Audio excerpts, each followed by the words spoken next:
Эфир Абхазского телевидения продолжается. Вы смотрите информационный выпуск Камшикшара. Здравствуйте. Сегодня в выпуске. Успешная реализация поручения главы государства как инструмент развития и повышения уровня жизни, мнение экспертов в нашем эфире.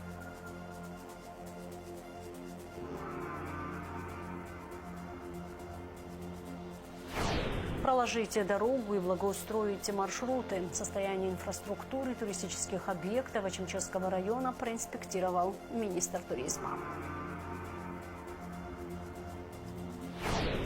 Уникальная возможность работать в медиасфере и получить новые знания. Открытая встреча с экспертами из Абхазии и России прошли в Сухуми.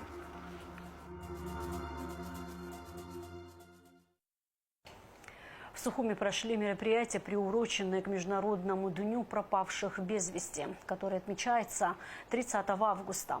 В парке боевой славы матери погибших защитников Отечества, ветераны войны, вице-президент Беслан Бигвава, депутаты, члены правительства и представители общественности возложили цветы к мемориалу и почтили память погибших воинов. Десятки семей в нашей стране до сих пор не располагают сведениями о судьбе близких людей. Они давно не питают надежды увидеть родных живыми, но жаждут хотя бы похоронить их останки, как того требуют обычаи. Во время войны без вести пропали не только бойцы, но и мирные жители. В их числе артисты, поэты, общественные деятели. День очень тяжелый. Это двойное горе для родителей, когда теряешь своих детей. Мы через 21 лет нашли своего мальчика. И сегодня он лежит здесь, среди всех ребят, которые погибли за свою родину. Моего дивера сын Вадим Лагвилава учился в аспирантуре в Минске. Но когда началась война, он свою учебу оставил, приехал и в мартовском наступлении пропал без вести. Это такая страшная трагедия, когда родители ищут своего сына.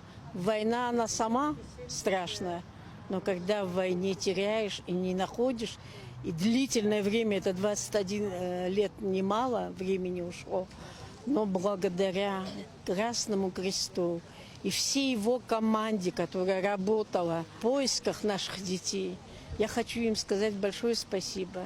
Они нашли нашего мальчика, и мы его похоронили с почестями, как он этого заслуживает. Прошло уже 33 года со дня окончания нашей отечественной войны народа Абхазии, но боль от прошедшей войны, она не утихает, потому что более 200 человек, по данным, были в этой войне числились пропавшими без вести. Сразу же после войны была организована государственная комиссия при президенте Республики Абхазия, которую возглавлял Утар Какали. Работа была тогда очень большая проведена, были составлены списки пропавших без вести. Но, как вы понимаете, что схемы захоронений были были сделаны грузинской стороной, потому что они и убивали, они и хоронили, и схемы захоронения абхазская сторона не имела. И вот в этом направлении очень большую роль сыграла и наша организация, которая неустанно ставила перед руководством страны, что поиск пропавших без вести надо начинать. И, конечно же, надо было начинать, чтобы два государства участвовали. Вы знаете, что более 2000 человек, оказывается, мы это уже в процессе этой работы узнали, были пропавшими без вести грузинской стороны здесь. Но мы считаем, что они должны похоронены быть у себя на родине, на своей территории. Поэтому этот поиск пропавших без вести интенсивно начался с 2010 года. И фактически с 2010 года мы отмечаем День пропавших без вести, этот международный день. Премьер-министр Владимир Дылба подписал распоряжение о выполнении поручений президента от 27 августа этого года. В распоряжении определены уполномоченные центральные органы государственного управления, ответственные за реализацию поручений, установлены контрольные сроки. Курирующие вице-премьеры в установленном порядке будут координировать работу министерств и ведомств. Аппарату правительства поручено ежемесячно информировать администрацию президента о ходе выполнения поручений. Успешная реализация поручений главы государства будет способствовать социально-экономическому развитию Абхазии и повышению уровня жизни населения, считают экономисты. Научные сотрудники Института экономики и права Фрида Лазба и Ахра Аристава. Эксперты отмечают масштабность задач, поставленных президентом, и необходимость скоординированной работы правительства для их достижения. Кроме того, для достижения поставленных целей необходима активная поддержка общества и конструктивный диалог между властью и гражданами. В любом процессе управления очень важна не только постановка задач и целеполагания, но контроль и обратная связь. И вот я увидела, что всем дан сигнал, что все поручения, которые даны, эти поручения будут контролироваться, их исполнение, и, безусловно, наверняка будут делаться выводы в случае, если будут какие-то, может быть, отклонения от принятой программы действий.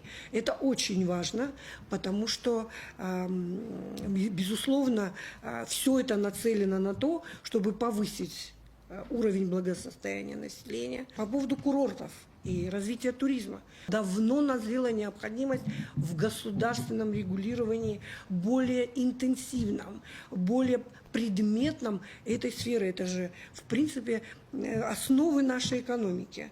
Энергетика, транспорт, сельское хозяйство.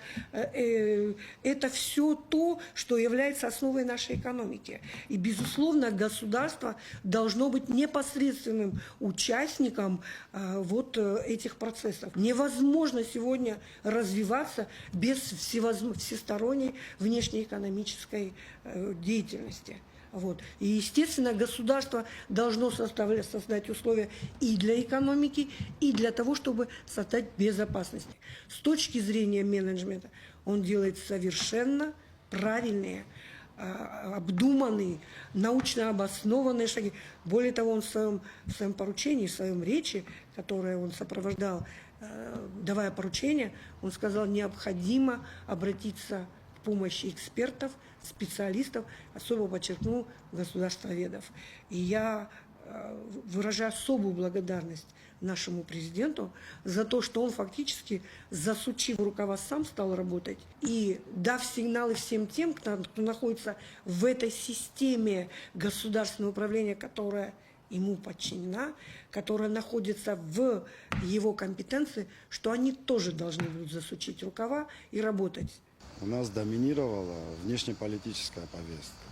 Глава государства, озвучив поручение, то есть он озвучил основные направления своей политической деятельности, он сформировал внутриполитическую повестку. Теперь у нас баланс. Есть и внешнеполитическая повестка, и есть внутриполитическая повестка. Это крайне важно, так как это создает основу для широкого диалога в обществе, для того, чтобы мы сохранили свою свободу, свою независимость, сохранили свое место в мире. Нам нужен прорыв, нам нужен успех. И я рассчитываю на то, что новая внутренняя политическая повестка, то есть национальная повестка, будет способствовать диалогу в стране. А без диалога, конечно, решить такие вопросы будет крайне сложно, как справедливость, социальное расслоение, повышение доходов граждан, решить вопросы качества жизни нашего народа. И, конечно же, это очень диалог будет важен.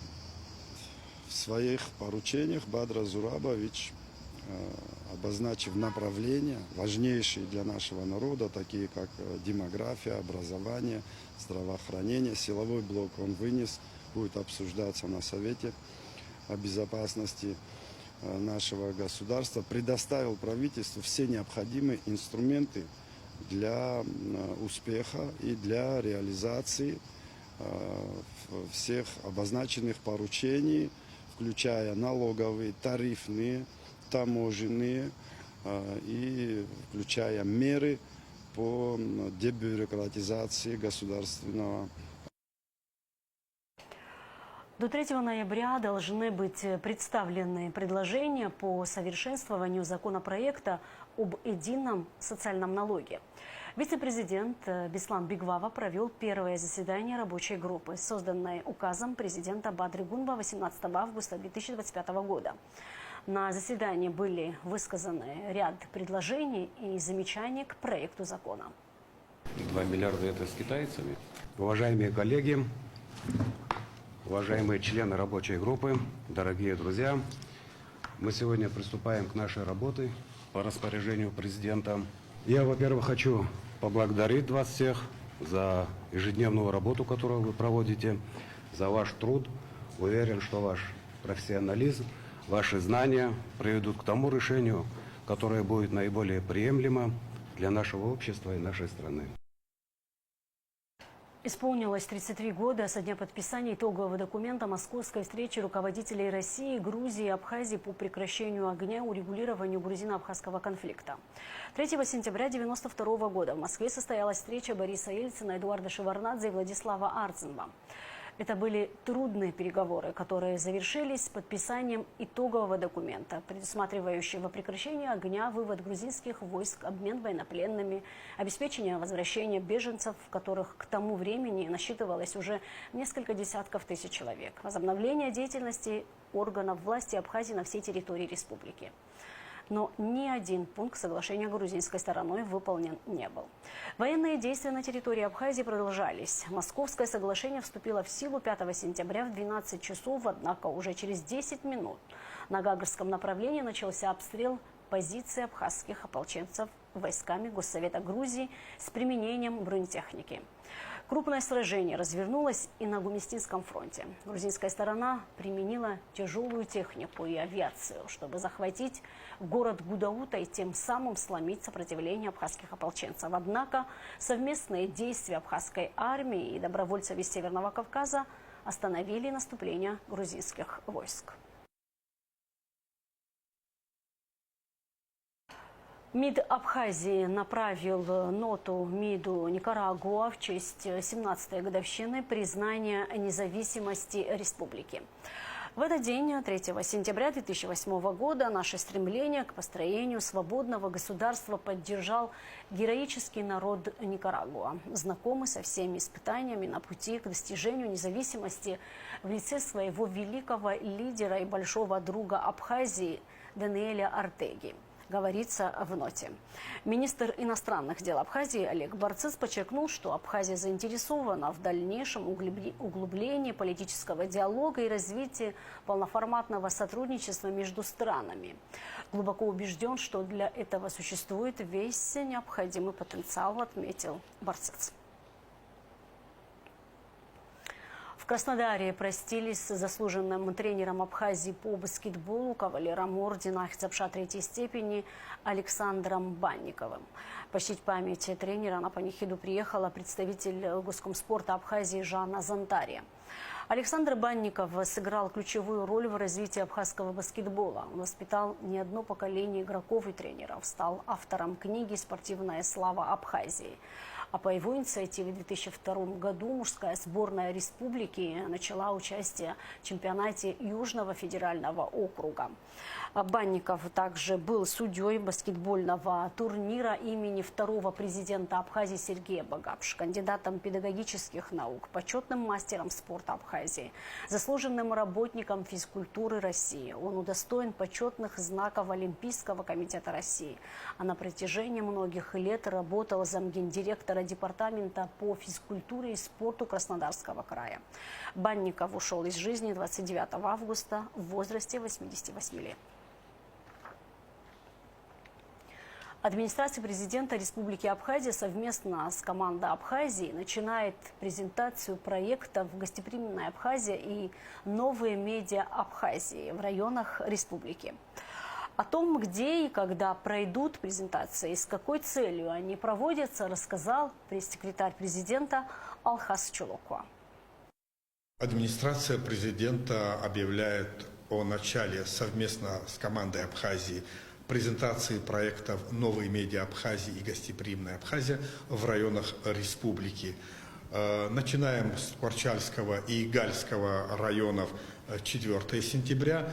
Далее 5 сентября презентация состоится в Гулерипском и Ачимчирском районах. 8 сентября в Сухуме и Сухумском районе. 9 сентября презентация состоится в городах Новый Афон и Гудаута. А 12 сентября в Пицунде и в Гагре. И 18 сентября в Абхазском государственном университете. Гостеприимная Абхазия – это конкурс, направленный на развитие туризма, создание новых проектов в поддержку инициатив, способных содействовать развитию туристической индустрии, туристической привлекательности Абхазии. В этом конкурсе могут участвовать все совершеннолетние граждане нашей страны, как физические лица, так и юридические лица, предприниматели, студенты, все желающие внести свой вклад в развитие туризма нашей страны. А конкурс «Новые медиа Абхазии» – это конкурс, целью которого является развитие средств массовой информации Абхазии, повышение квалификации журналистов, блогеров, создание новых медийных проектов в Абхазии, тех проектов, которые будут популяризировать нашу страну, создавать привлекательный имидж для нашей страны. Основной целью проведения презентации этих проектов в районах для того, чтобы жители районов Абхазии, которые имеют желание принять участие в этих конкурсах, не остались в стороне. Представители команды Абхазии, администрации президента детально расскажут о целях и задачах реализации этих проектов. Мы призываем всех, кто имеет желание реализовать себя, активно принять участие в этих конкурсах. Открытая встреча с экспертами в медиа из России и Абхазии под названием «Новые медиа. Ключ к успеху» прошла на площадке ГУМа в Сухуме. Спикерами были известный абхазский режиссер Тимур Таня и эксперт по нейросетям Михаил Неустроев. Мероприятие провела команда конкурса «Новые медиа Абхазии». Что нового и интересного узнали участники, расскажет Аэлита Арутюнян. Секреты успеха в медиа, создание контента с абхазским колоритом, секреты использования нейросетей в медиапространстве. Такие необычные, но, несомненно, полезные знания получили участники встречи. Я предварительно просматривала список спикеров и темы, которые будут представлены на обсуждение. И, конечно же, меня больше всего привлекает тема использования искусственного интеллекта в сфере медиа, поскольку я сама непосредственно работаю в этой сфере. И, конечно же, считаю это максимально важным, необходимым современным направлением, которое нам всем нужно осваивать. Нам, я имею в виду, в частности, медийщикам. Полученные знания я планирую применять и продвигать в своей сфере деятельности. То есть я планирую развиваться сама как СММщик. И мне бы хотелось в плане СММ в социальных сетях продвигать культуру, язык и наши национальные ценности. Пресс-секретарь президента Абхазии Алхаз Чолокуа поприветствовал собравшихся от имени президента Республики Абхазия и от имени администрации президента. Дорогие друзья, уважаемые гости, позвольте поприветствовать вас от имени президента Республики Абхазия Бадри Зурабовича Гунба, от имени администрации президента. Инициированный в конце этого лета проект «Новые медиа Абхазии», который получил поддержку президента Абхазии Бадри Гумба и первого заместителя руководителя администрации президента Сергея Кириенко, проект находится уже в активной фазе его реализации. Сегодняшнее мероприятие – это тоже начало очередного, очень важного этапа в реализации данного проекта. Благодарим всех, кто участвует в этом проекте, всех, кто занимается реализацией, принимает активное в этом участие. С приветственным словом к участникам обратилась заместитель генерального директора АНО «Диалог», основатель мастерской новых медиа. Она рассказала, каким образом будет проходить обучение в новых медиа Абхазии. Кажется, начинает получаться одна из важнейших целей, которую мы ставили перед собой, и которую нас попросили и Бадр Зурабович, Сергей Лубенович, создание такого профессионального сообщества медиаспециалистов, И я вижу, что вы, в общем, тоже уже хорошо знакомы, и все больше и больше горизонтальных связей получается. Но мы думали, знаете, решили, что, наверное, хватит только говорить о том, что такое мастерская новых медиа, как будет реализован проект «Новые медиа Абхазии», как мы вместе все это сделаем, а надо взять и показать. И провести такую, ну что ли, демо-версию того, что будет ждать тех самых 50, а может быть и чуть больше счастливчиков, которые успешно пройдут конкурсный отбор и окажутся участниками программы обучения «Новые медиа Абхазии». Вот сегодня немного приоткроем завесу тайны, покажем, как это на самом деле происходит, в чем заключается магия обучения тех программ, которые мы создаем, и как они работают, и что они в первую очередь дают. Тимур Тания, актер и режиссер, рассказал, как превращать язык, музыку, кино в уникальный контент, оставаясь при этом самим собой. Помимо кино и эстрады есть еще масса других инструментов, есть блоги, есть сегодня открываются, я не знаю, чуть ли не каждый день платформы разные, которые нуждаются в хорошем контенте, и поэтому возможностей сегодня развиваться в этом направлении намного больше, чем, допустим, когда мы начинали. Поэтому надо развиваться, стараться, во-первых, понять, что тебе ближе, чем бы ты хотел заниматься, какой именно деятельностью. И второе, формировать этот контент. Вот это здесь уже, конечно, это все посложнее, потому что можно ненароком кого-то обидеть, можно, несмотря на то, что ты даже несешь юмор, здесь, конечно, нужен будет определенный опыт и чуть больше усидчивости. Как искусственный интеллект помогает в генерации идей? Как монтировать видео? Каким образом нейросети меняют медиа? Обо всем этом говорил Михаил Неустроев, эксперт по нейросетям. Участники внимательно слушали спикеров, запоминая каждое слово, ведь эти знания наверняка пригодятся в будущем. Я думаю, что они в первую очередь должны воодушевиться тем, что это несложно, это недорого и это не для каких-то больших компаний. Это можно применить прямо в своей работе, в вашем благородном труде, прямо сейчас. Я думаю, что это сильно повышает уровень вообще медиа в стране, регионе, отдельных локальных местах. Поэтому все, кто посещает такие мероприятия, они, безусловно, будут на шаг, а может даже на несколько впереди остальных медийщиков. Попасть на открытую встречу можно было по предварительной записи онлайн, ответив на несколько вопросов. Количество мест было ограничено. Напомним, интенсив «Новые медиа. Ключ к успеху» провела команда конкурса «Новые медиа Абхазии», куда все еще открыта регистрация до 15 сентября. Это интересный и полезный конкурс для медийщиков. Аэлита Аручинян, Давид Хашик, Абхазское телевидение. Два села Чемчевского района свяжет асфальтированная дорога. Протяженность Утапской пещеры вырастет на 2 километра. Развитие инфраструктуры к туристическим объектам района и благоустройство маршрутов стало основной целью инспекции Министерства туризма. Репортаж Гунды Шоуа. Восточная Абхазия богата уникальными архитектурными, историческими и природными достопримечательностями. Туристическая индустрия здесь не так развита, как в западной части страны. Тем не менее, район привлекает туристов, количество которых за последние несколько лет заметно увеличилось.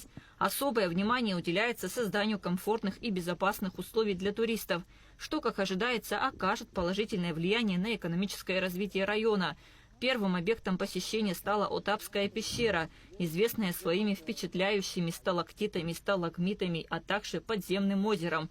Инспекция оценила состояние инфраструктуры вокруг пещеры, включая подъездные пути.